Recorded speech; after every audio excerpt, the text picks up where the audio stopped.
Hello folks. I hadn't really planned on making a video today.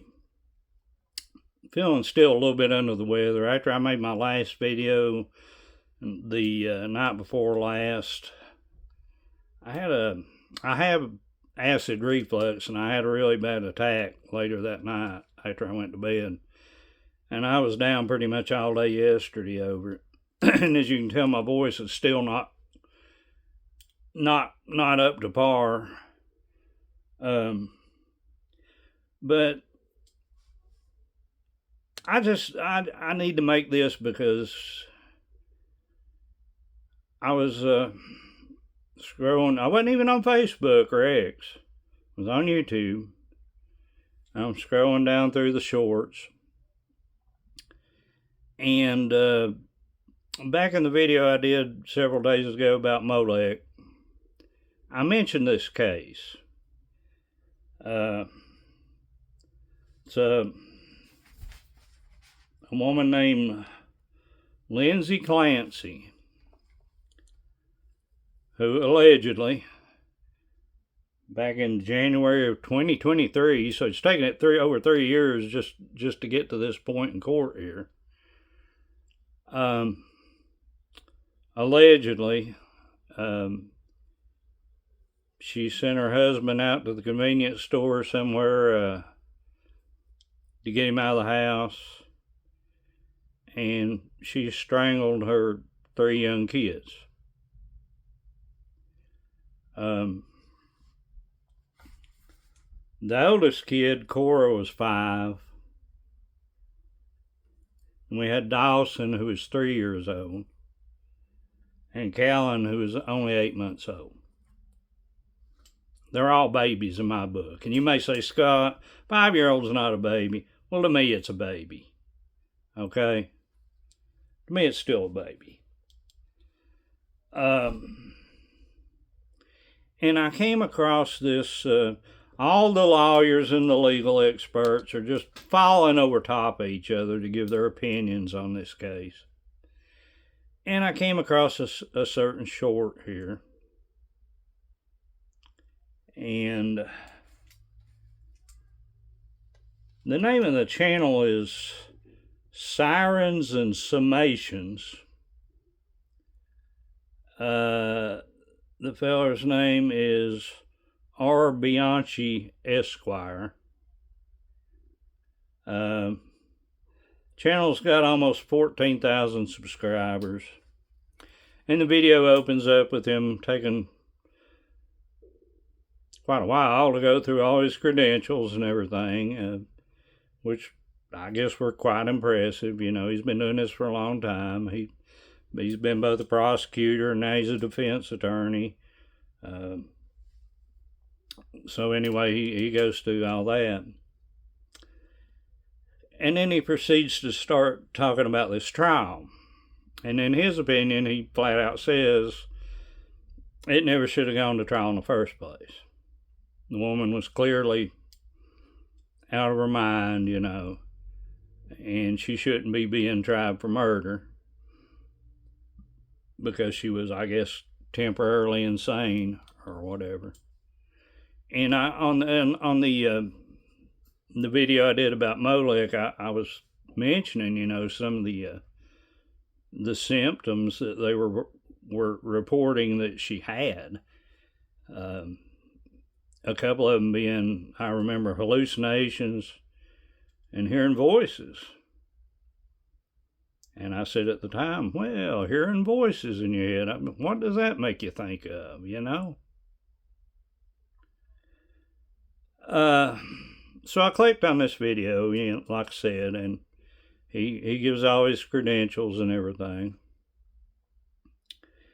And then he talks about the some of the comments that were made in the trial there. And he, in his own words, uses the words terrible, arrogant, despicable, and inhumane. So I want to know what he's talking about. The prosecutors, the lead prosecutors, questioning a family member who I can't say, but I kind of got the idea maybe it was one of the grandmothers. Could have been an aunt, something like that, but it was a lady. And so the prosecutors have her on the stand.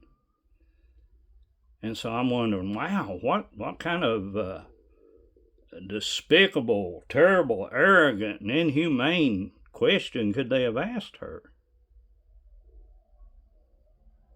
Well, finally at the end of the short, this is a short, he plays the video of it. And the prosecutor's asking the lady several questions for clarification. Did you have breakfast on Christmas Day at the couple's house? And she says, yeah. And she says, well, then what happened afterwards? And the lady says, we went to church. So apparently I have read that this Lindsay Clancy was at least somewhat religious and did attend church. Now, how regularly or how sincerely, I don't know. That's not for me to know. And I make no judgment on that. But, and so she's going through the time, she asked a few questions, you know, and did the church services, did you all think they were good, you know? And the lady's like, oh yeah, everything went well. They were good. It was a good service. And then she asked, it's a female prosecutor. You can't see her. She's off camera. And then she asked, and after that, they went to visit her family in Connecticut, I believe it was. So I'm assuming this is a relative on the father's side. I could be wrong, like I say. I'm making a lot of assumptions, and you know what they say about assumptions. But that doesn't really matter, because then she asked the lady two questions. And these two questions are apparently the part that Mr. Esquire thought were terrible, arrogant, despicable, and inhumane. The prosecutor asked the lady if she's an active Catholic. And the lady replies, yes. And then the prosecutor says, so then you're aware that murder is a mortal sin. Oh, well, right then and there you hear that judge banging that gavel, and he's talking to that prosecutor in a real stern voice. He said, counselor, over here right now. And then the video cuts off. So that was the despicable, terrible, inhumane thing that Mr. Esquire thinks, you know, is the main point of this whole terrible situation. And apparently the judge must have agreed that was just way out of bounds to ask something like that. Well, Mr. Esquire, you know what I consider to be arrogant, despicable, terrible, and inhumane about this whole situation? That 3 little babies were unalived.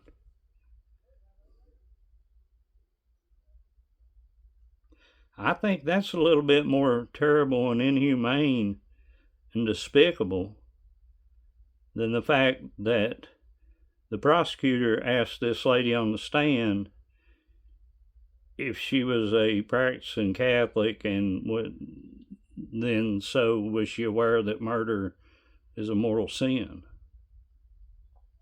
Now, I'm not Catholic. I don't have anything against Catholics. I disagree with some of their teachings, but that's fine, you know. But for some big fancy dancy lawyer to get up there and take the time to make a YouTube short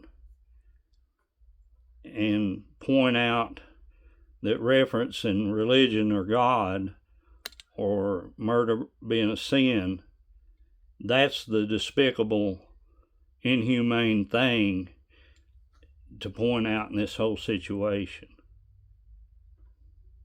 Folks, we've got a bad problem. We've got a bad problem. And I've told you before, when we've talked about spiritual warfare, a demon's not behind everything, okay? Any bad thing that happens in life, it's not necessarily something demonic behind it, okay? That's just the way it is. But to totally rule that out is also ignorant. In 1 Peter 5, it says, be sober-minded and watchful, because your adversary, the devil, prowls around like a lion, a roaring lion, seeking someone to devour. They're always out there. Not just Satan himself, but all of his minions. And you may say, well, Scott, you're not showing this Clancy lady much, compassion or mercy. I do feel compassion for her. Because, in my viewpoint, that this was not strictly a medical condition or a combination of drugs that they were giving her, which was completely abhorrent. If it's true, they had this poor lady on so many different drugs, and it seems like one doctor didn't know what the other doctor was prescribing, and so they were just throwing drugs at her willy-nilly because they said she had postpartum depression. I mean, that in itself is a crime. The doctors ought to face charges over that. But the fact of what I believe is that there was something more sinister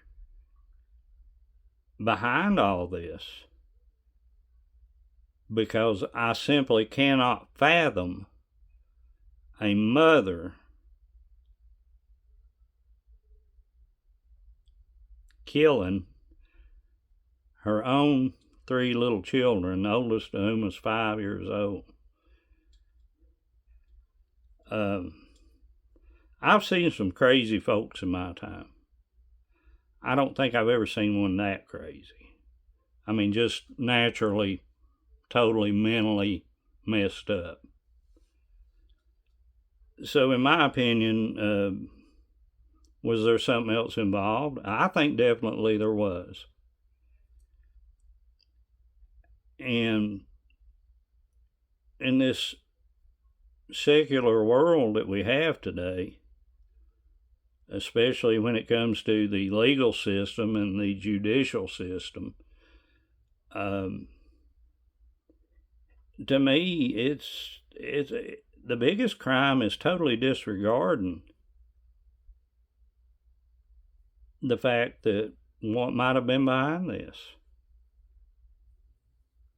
Now, I'm not saying that people can't have mental disorders, that all mental disorders are some kind of demonic oppression or possession or whatever. I'm not saying that at all. But demons like to enter through trauma. If you've got some kind of trauma in your life, that is their preferred method of getting in. Other than you just being stupid enough to go out and try to summon a demon out of ignorance, But their preferred way of getting into people is through some sort of trauma.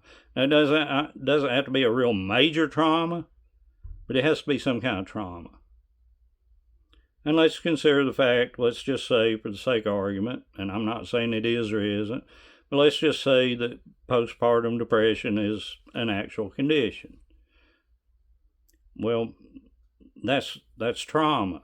This lady's having some mental issues going on with her because of that condition. Now, in my opinion, and I'm no doctor, but in my opinion, would that be enough to cause a woman to do this to her own children? No, I don't think so. And it boils my blood for people like Mr. Esquire here to come out and be right up front and say that this should have never went to trial. They should not be trying her for murder right now, even though her 3 kids are dead. They shouldn't be trying her for murder. She wasn't responsible. Well, I kind of agree with you right there, Mr. Esquire. She may not have been totally responsible, and that's why I do feel compassion for her, and I do feel mercy for her. Because can you imagine being oppressed demonically so bad that you were able or forced to do something like that? And then do you think the demons are going to stick around once you're thrown in the hoosgow? No. They've done their job. So here you are, left trying to figure out in your own mind how you could have done something like that. And so I'm not saying death penalty for this lady, because I really don't think she was in total control of her actions when she did what she did. But I don't think it's strictly a medical or mental condition. I think there was outside help going on there.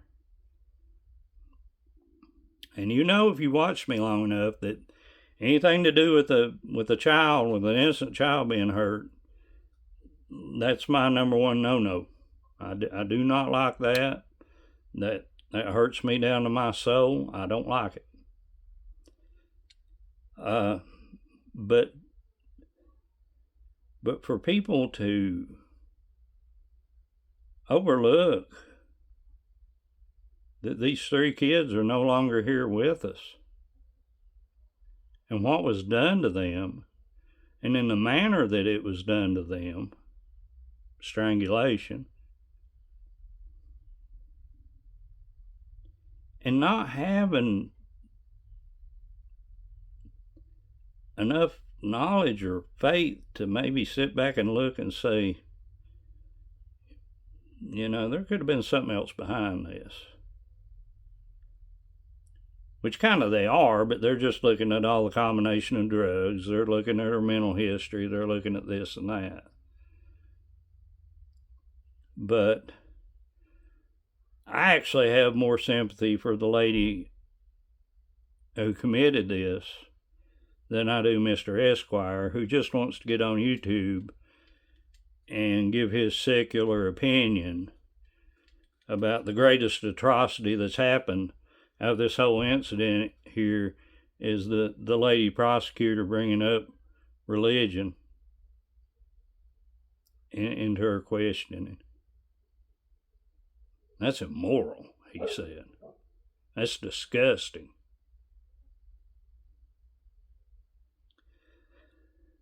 This is why I kind of started making these videos. And I've said before that 95% of spiritual warfare is going to be defensive. Now, had this lady been taught about the spiritual realm, about the unseen realm, about the second heaven, about all the spiritual entities that do exist and can influence us, can influence our thoughts and our actions and our words, maybe she could have put up a little bit more of a fight. Maybe she would have known to go to her local priest and say, I'm having all these thoughts, these crazy thoughts, I'm hearing voices in my head. I'm seeing things. Of course, knowing the church today, that's no guarantee that, she would have gotten the help she needed, but she would have had a better chance.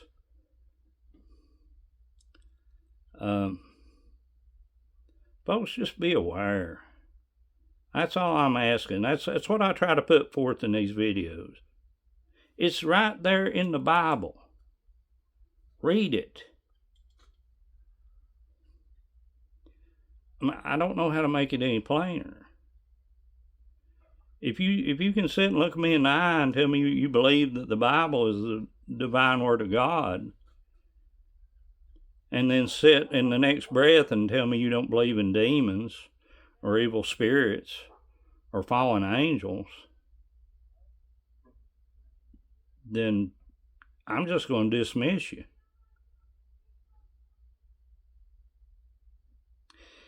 Anyway, I guess that's all I've got to say.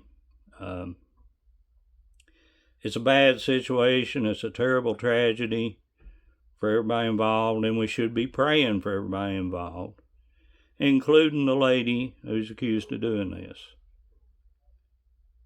Because I honestly in my soul do not believe that she was capable of doing this without some kind of demonic influence. So, learn to guard yourself. As Peter said, be alert, be watchful at all times.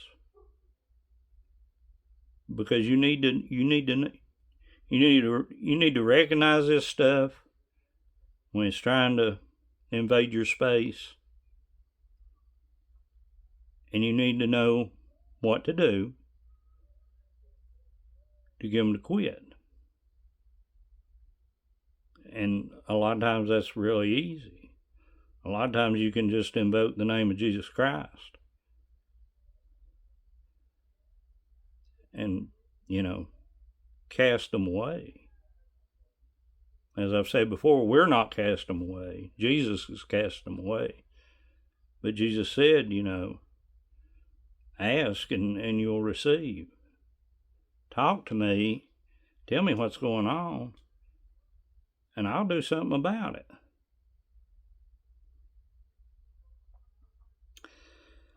Anyway, that's all I've got for today. I just had to make that rant. Try to take things seriously.